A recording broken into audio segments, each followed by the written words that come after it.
Hey everybody, welcome to Amy Nolte Music.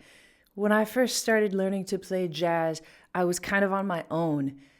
I knew that I liked it. I was in the middle school jazz band, I was in the high school jazz band, and we would go to these festivals and I would hear other people play solos and I would see other groups compete. And sometimes I would get to hear famous people, and everybody told me the same thing. They said, listen, listen, listen. So I would buy CDs when I had the money, but really I was kind of on my own as to how to learn jazz. I just kind of had my high school jazz band teacher who knew some stuff, but not enough.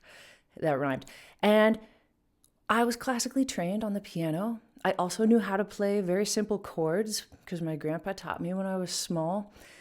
But I knew that the kinds of solos that I was hearing on these CDs that I was buying in the festivals that I was going to, these kinds of chords and these kinds of solos were not in my ear. Like my classical training and my grandpa's simple cowboy music chord training hadn't done that for me. So I knew I was gonna have to be able to hear more. Now, I had this misconception, and I didn't quite realize that it was a misconception until I got a little bit older, and really until I went to college. But let me tell you what I used to think.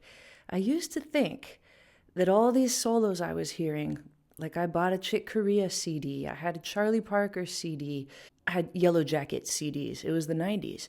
The Yellow Jackets were awesome. I thought that every solo that I heard was something that those musicians could have sung to you. Not exactly sure why I thought that. The first improvised solo I ever heard was a scat solo in a vocal jazz group. And I thought, wow, they're coming up with the notes right there on their own, out of their own head, and reproducing them with their vocal cords. So that means that their ideas are true. And I think that's why I thought that when Chick Corea played a great big 16th note line, that he could have sung it to you. Like he could have reproduced every single pitch right on the spot and knew exactly how every pitch was going to sound before he played it.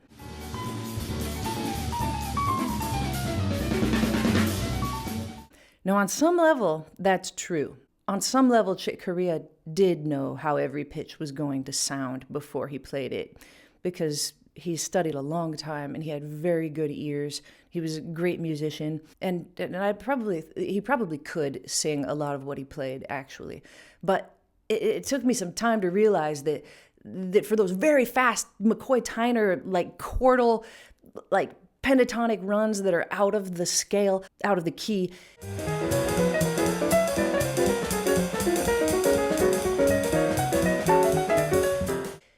that probably he couldn't have been like and like reproduced it with his own voice.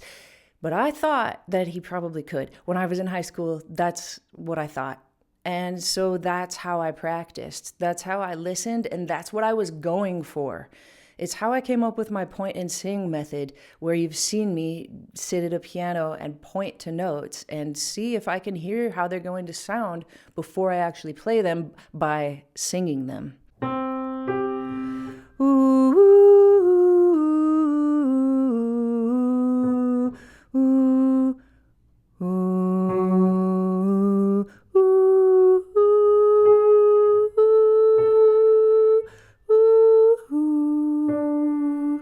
And then later,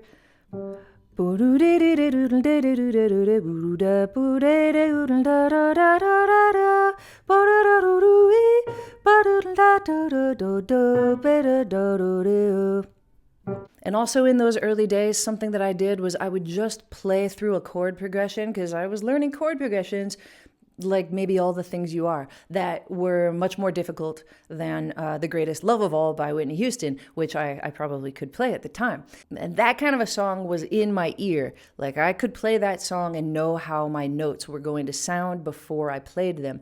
But All the Things You Are had different kinds of chords. It had like minor 7 chords, minor 9 chords, dominant chords with alterations, and things that I was not used to hearing. So what I started doing was sitting at my piano and playing 4 chords at a time, maybe 2 chords at a time, maybe sometimes even 1 chord at a time, very slowly, and trying to hear melodies in my head to sing over these chords. And after I would sing the melody over the chord, I would attempt to play the melody over the chord, maybe something like this.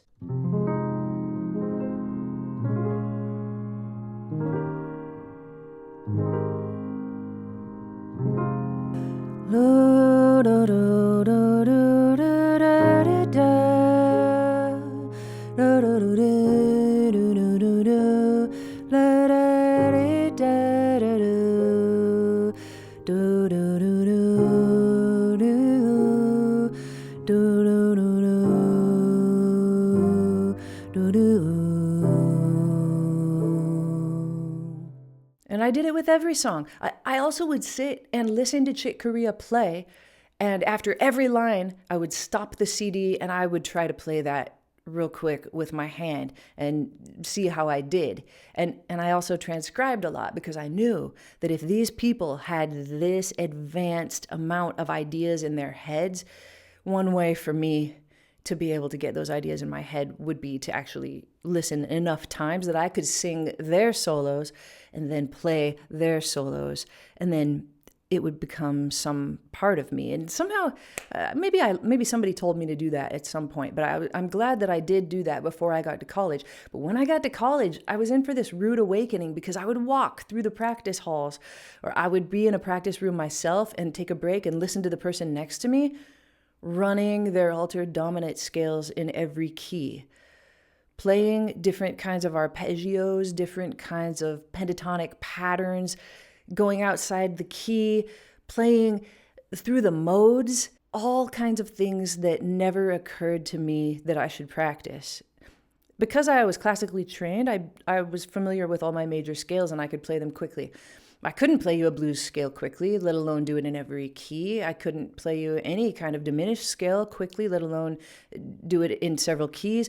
It just wasn't something I had ever thought of. And to tell you the truth, it filled me with a little bit of, like, I don't want to say bitterness, but confusion maybe, because I knew these players were like a level up from me, or several levels up from me. They were making better bands than I was making, and they could play faster than I could play. But at the same time, I had some kind of resentment because I thought, all right, I'm starting to know these other kids going to school with me, and I know that they can't sing these arpeggios. I know that they can't sing these diminished scales. These are just patterns that they've learned with their fingers, whatever instrument they were doing it on, And I thought, how is that true to who they are? Like, if they can't sing these lines, how in the world are they being true to what they hear inside of themselves before they play it on their instrument?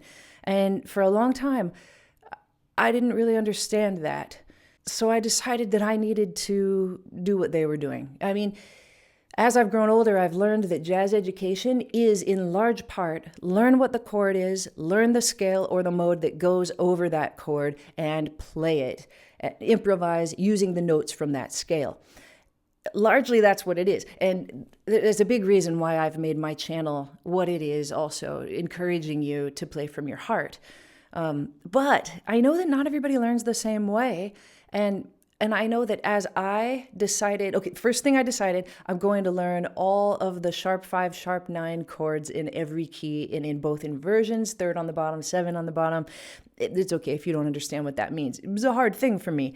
And with my left hand, I'm going to do that, rootless chords. And with my right hand, I'm going to play the altered dominant scale, or the diminished whole tone scale. And I would do it in every key. Now, that took me a month at least of doing it all the time.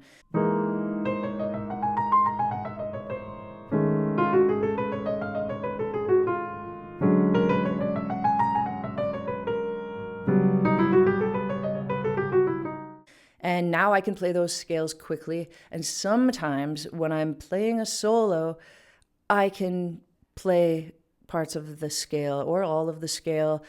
I have it's like a guitar player thinks. I have the shape of the scale in my fingers and in my brain.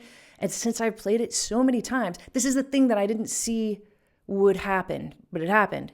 Since I played it so many times, since I heard it so many times, it became something that I can sing.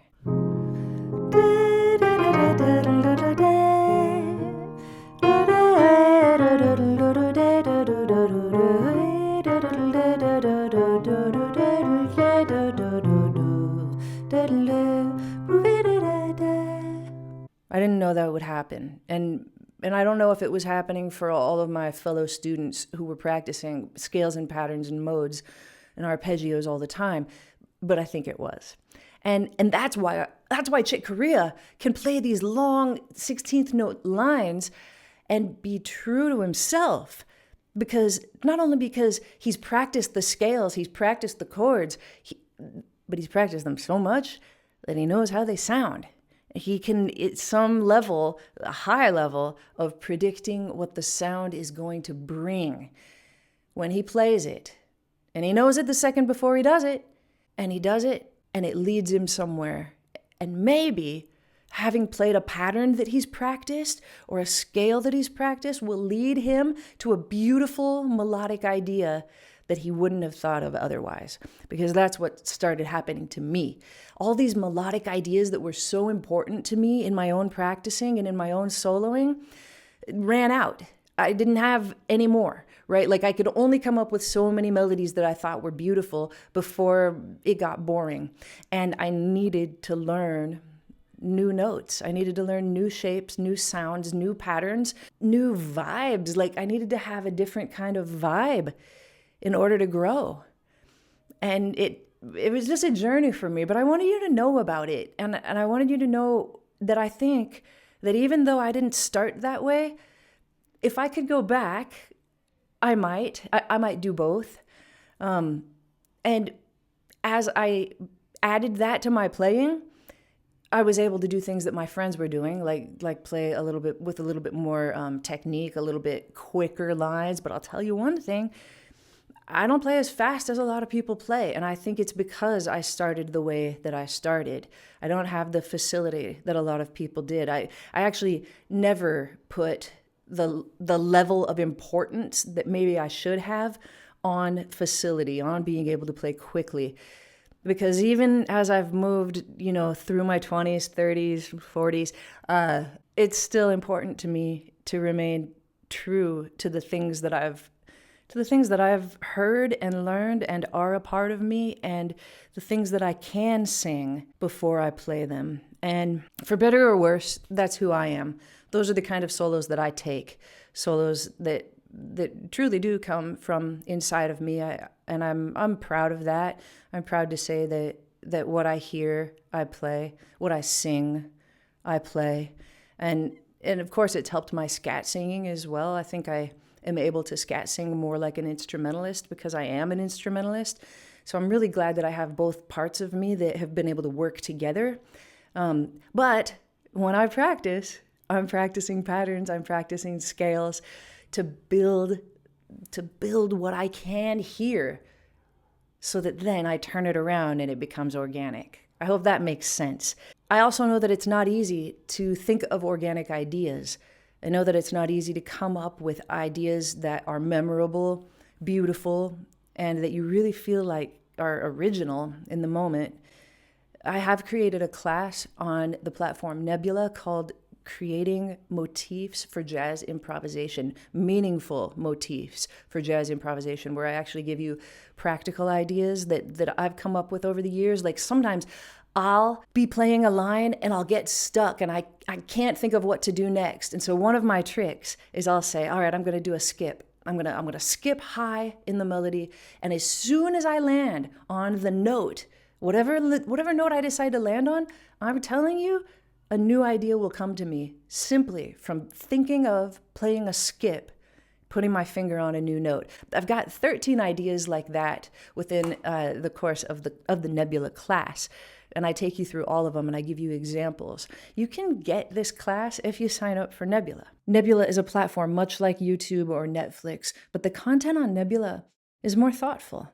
I put extra things on Nebula that I would never put on YouTube. I go deeper on Nebula, just like with my brand new Nebula class. It's a series of interviews, and I've already put the first one up, and it's with the amazing Larry Goldings. It's called Quarter Notes with Amy Nolte. 1, minor 3, 1, and again. Oh, that just kills you. A new episode will drop every few months. You can check out all of my extra content on Nebula, like my documentary about Brian Wilson and the power of the slash chord on my favorite Beach Boys song, Surf's Up.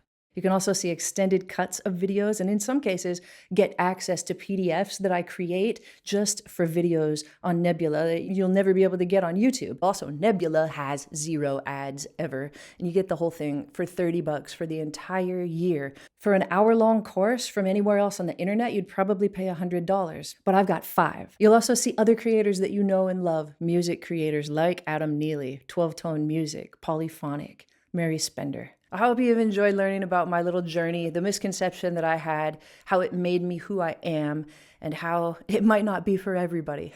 Thanks for watching, everybody. I'll see you next time on Amy Nolte Music.